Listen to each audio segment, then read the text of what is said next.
dañuy daal di ñëw si li nga xam ne que moo di justement cette sortie bu Waly Diouf Bodiang contre la justice alors moom nag nee na pour ñu daal di rendre hommage à nos martyrs il faut ñu daal di judicialiser exactement mandat bi yëpp maanaam mandat bi yëpp mu daal di war a mën a nekk si wàllu justice ak li nga xam ne que moo di tolluwaayu loolu itam mu daal di jox exactement li nga xam ne que moo di ay débat de discussion autour de cela alors Arfan vu les urgences de l'heure ak li nga xam ne itam askan moom la ñuy daal di xaaree ni si ñoom gis naa sax benn journal nii kii pour arrêter justement Waly Diouf Bodiang si c'est sorti est-ce que mandat la moom neen ko judicialiser exactement Arfan moom jàpp na ni lu war a am la ne serait-ce que ñu waa di war a mën a rendre hommage suñu martyrs c'est-à-dire c'est 80 yi nga xam ni itam wàcc nañ digganteeg 2021 jàpp li nga xam ne que moo di 2023 si yëngu-yëngu yi nga xam te amoon na fii si wàllu Sénégal naka na ko daal di jàngatee loolu. Non, j'ai pas bien compris la question. Waly Diouf Bodiang jàpp na ni pour ñu rendre hommage nos martyrs il faut ñu judicialiser exactement mandat yi maanaam il faut mandat bi yëpp ñu daal di koy def si wàllu justice ak li nga xam ne moo di tolluwaay wi ne serait-ce que ñu daal leen rendre li nga xam ne moo di hommage su ko jaree concrètement loolu itam jur na coow parce que am na ñoo xam jàpp nañ que ni neen bàyyi justice bi libre il faut ñu koy éviter. di wax non mais ce qu'il a dit n'a rien à voir avec justice libre. C'est un Sénégalais qui donne sa pensée qui donne bu joxee xalaatam mais man ce qui fait défaut wax naa ko fi démb quand les gens de Pastef bu ñu joxee seen xalaat ñu ne non on criminalise ça les gars de l'opposition bu ñu waxee ñu ne non seen xalaat la ñuy joxe liberté d'expression donc un Waly Diouf Bodiang bi joxee xalaatam ñu ne non warul wax loolu étant donné que wax sa xalaat la yéen vous l'acceptez pour l'opposition mais vous l'acceptez pas pour les gars du pouvoir c'est ce qui fait défaut alors je crois que Waly Diouf Bodiang dafa wax. su ko jaree mandat bi yëpp ñu consacré ko. justice non il a dit haut. ce que les Sénégalais disent à l'interne. Waly Diouf Bodiang moo ko wax ci kaw mais il n'a pas mâché ses mots. Sénégalais li ñuy gun ci suuf moom la Waly Diouf Bodiang wax ci kaw. il faut rendre justice à nos martyrs. il faut que justice soit faite qu'il est mort là. On ne peut pas y avoir de paix sans justice loolu mënul nekk tous les Sénégalais réclament justice Fallou moo tax ma ne la Waly Diouf Bodiang dafa wax ci kaw li Sénégalais di wax ci suuf c'est les Sénégalais qui réclament la justice envers les morts là. On a eu 86 jeunes qui ont été tués mais on réclame justice mais ces personnes là aujourd'hui on les considère comme quoi des martyrs c'est des martyrs pour le repos de leur âme mais moo tax sénégalais di laaj justice donc man je crois que Waly Diouf Bodiang lu mu wax dara aayu ci sénégalais lu ñuy wax ci suuf moom la wax ci kaw même si il faut ngeen jël seen mandat bi yëpp defoo ko justice mais il faut régler ce problème là on peut pas tuer des jeunes dans ce pays ci les manifestations là ba pare ñu ne oui on passe l'éponge loolu mënul nekk alors que ñoom ñu wax ko ci campagne ba Sénégalais yi dégg loolu ni que ñun bu ñu accéder au pouvoir on va régler ce problème là on va rendre justice à nos martyrs mais les martyrs ba léegi ils attendent ces dossiers là donc man lii mooy sama xalaat je crois que Waly Diouf Bodiang lu mu wax ni aayul Sénégalais moom la Sénégalais di wax ci suuf on réclame justice encore et encore pour les martyrs là.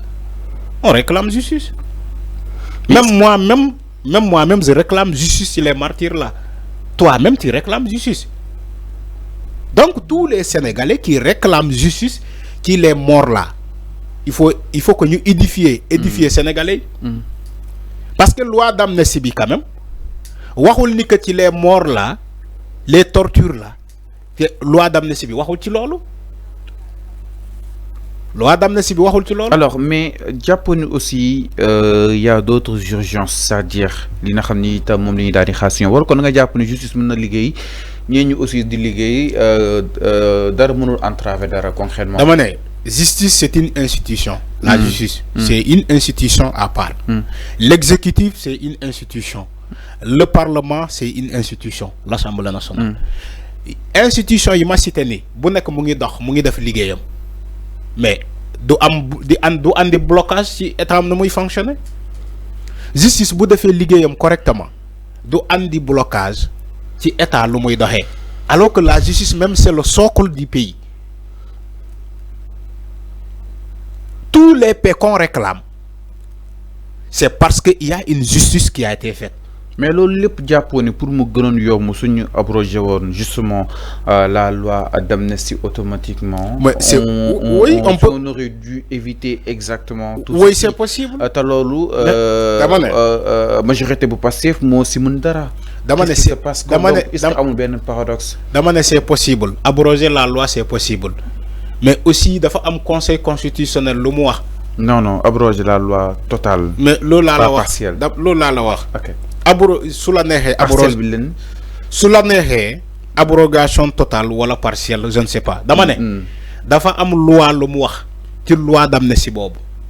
Dafa am les conventions internationaux. Lu ñu wax ci loi d'amnistie bobu. Dafa né les conventions que le Sénégal a ratifiées avec ces organisations, que ce soit l'ONU, que ce soit l'ENN ak l'ENN, cette loi d'amnistie, basant sur ces conditions-là, ne peut pas couvrir tous les actes de torture, de barbarie, des actes de traitement inhumain. Lolu dañu né loi d'amnistie mënu ko couvrir. Xana kay jéxal na wax bi.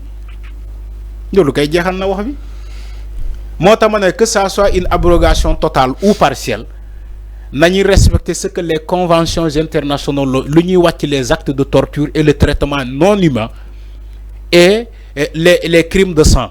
Les crimes de sang, loi d'amnistie. On n'a pas obligé d'abrogation totale. On respecte uniquement les conventions. On règle rapidement ce dossier-là. C'est une affaire de justice.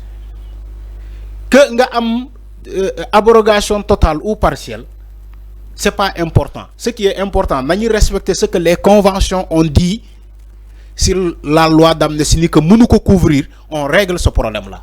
Ñi wara dem ñu dem ñu wara convoquer ñu convoquer leen li ñu wara enquête pour xam ñan ñoo ray ñan ñoo def li ñan ñoo def nañu enquête ba rassembler tous ces éléments là lolu kessé la on peut pas s'attarder sur ça fallu il y a d'autres urgences lolu justice régler nako ba paré wala japp né lolu moy sen urgence ñu régler exactement le problème des marchés lolu la wax ni lolu justice bu ko bëggé régler da koy régler comme volonté bi essence gisagoko non volonté bi gisumako c'est la justice qui est en rôle qui convoque.